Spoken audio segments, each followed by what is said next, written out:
ও আপনি ঠিক হলো না, ছবিটা হচ্ছে না। হ্যাঁ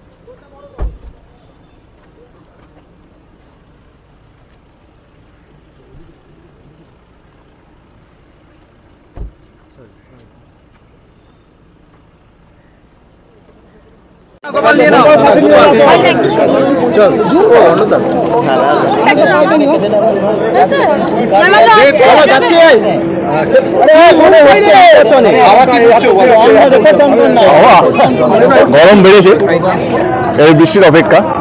এবারে একটু মানে 4 তারিখ আবার একটু হাওয়াটা মানে গরমটা দাপটটা কমবে এবং কোথাও যেন মানুষ শান্তি পাবে এবং মানুষ কোথাও যেন ভারতবর্ষ জুড়ে এবং সেই উত্তর কলকাতায় সকালবেলা থেকে একাধিক অশান্তির খবর এসেছে, সেই বিষয়ে কি বলে? তৃণমূলের দিকে পুরো অভিযোগ। অনেকে ইলেকশন কমিশনার আছে, তাদেরকে যাদের কোনো অভিযোগ থাকে তো ইলেকশন কমিশনকে জানাতে এবং ইলেকশন কমিশন আছে সেখানে তারা যা সিদ্ধান্ত নেবে সেটাই, মানে এখানে আমার ব্যক্তিগতভাবে তো কিছু বলার নেই। গতকাল তুমি সামনে এসো না, অনেক প্রশ্ন করছো, সামনে এসো।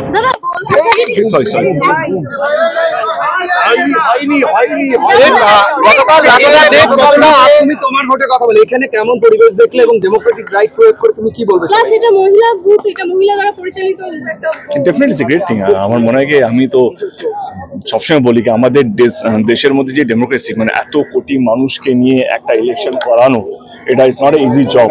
সেখানে ইলেকশন কমিশনারকে সাধুবাদ জানাই, কারণ ঠিক আছে একটা লম্বা ফেজ দিয়ে 7টা ফেজ এবং এই গরমের মধ্যে ইলেকশনটা একটা দিক, কিন্তু এত বড় ইলেকশন করানোটা মানে আমাদের মতন দেশে যেখানে এত মানে 100 কোটির মতন ভোটার্স আছে, অলমোস্ট 80 to 100 crores মতো একটা ভোটার্স আছে, তাদেরকে ভোট কেন্দ্রে নিয়ে এসে এবং এই অর্গানাইজ করাটা মানে লাইক এজেন্ট থেকে আরম্ভ করে মিলিটারি মুভমেন্ট, সিআরপিএফ মুভমেন্ট থেকে আরম্ভ করে প্রিসাইডিং অফিসার থেকে আরম্ভ করে যে কত তামঝাম, এইটা যে এক্সিকিউট করাটা এটা সহজ নয়। তো আমার মনে হয় কি এটা প্রথমে সাধুবাদ জানাবো ইলেকশন কমিশনার এবং তার উপর টিমকে, ভারতবর্ষের মতন দেশকে এত সুন্দরভাবে কি বলবো 7টা ফেজই হোক না কেন, কিন্তু এত সুন্দরভাবে ইলেকশনটাকে কোঅর্ডিনেট করাটা ইজ নট এ ম্যাটার। আমার তো মালারা এখানে মালয়ের উদ্দেশ্যে কি বলবো?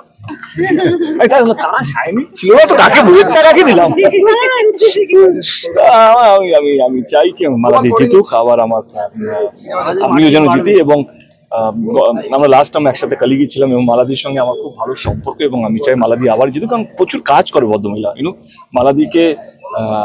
মালাদিকে রাতে 12টার সময় ফোন করলে তার ওয়ার্ডে তাকে পাওয়া যায় কাউন্সিলর। মালাদি যে কোনো সমস্যায় মালাদিকে পাওয়া যায়, যেহেতু কলকাতায় যেহেতু আমার অনেকগুলো লোক মানে আমাকে ফোন করে, ডিস্ট্রেস কল আসে যেখানে মালাদির না বিধানসভার মধ্যে বা মালাদি লোকসভার মধ্যে লোকগুলো পড়ে, তো তাকে আমি ডাইরেক্টলি মালাদিকে ফোন করি দিদি এই সমস্যাগুলো আসছে তোমার এখানে, তুমি একটু দিদির সঙ্গে সঙ্গে সেটা করে দেয়।